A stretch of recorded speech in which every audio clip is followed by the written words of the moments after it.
আন্তরিকভাবে আপনাদেরকে শুভেচ্ছা জানাই।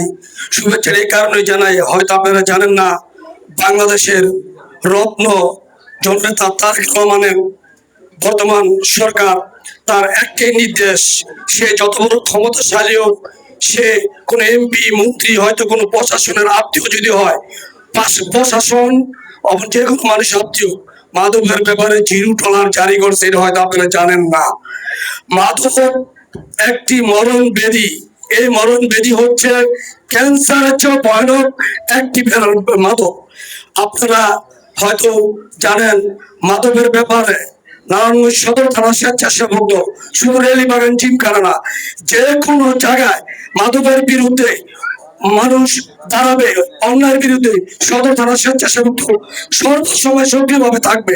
আরেকটি বিষয় হচ্ছে, আমি প্রশাসনের উদ্দেশ্যে বলতে চাই, আপনারা হয়তো জানেন না, এই রেলি বাগান একটি শান্তিপূর্ণ এলাকা। এই রেলি বাগান কোনো বস্তি না। এই রেলি বাগান একটি কোম্পানির স্টাফ অফিসাররা থাকতো।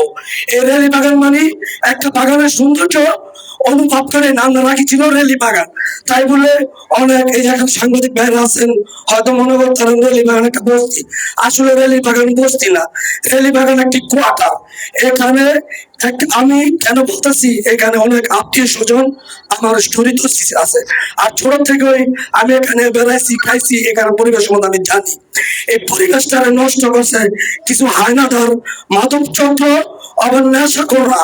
এই নেশাখোররা রেলি বাগানের কোনো বংশধর না, তারা রোহিঙ্গা, বিভিন্ন জায়গা থেকে এখানে এসে রেলি বাগানে পানি দিচ্ছে। এই রেলি বাগান সুন্দর করার জন্য, পরিবেশ বজানোর জন্য, যদি সদর থানা স্বেচ্ছাসেবক না, যদি আমার বিএনপির সকল নেতা কর্মীদেরকে প্রয়োজন হয়, আমি হকের পক্ষে, নেশার বিপক্ষে, আমি সকল বিএনপি নেতাকে বলবো, আসুন তারেক রহমানের বাস্তবায়ন করুন, আদর্শ নীতি দিয়ে মাদকের বিরুদ্ধে থাকুন। কেউ যদি মনে করেন মাদক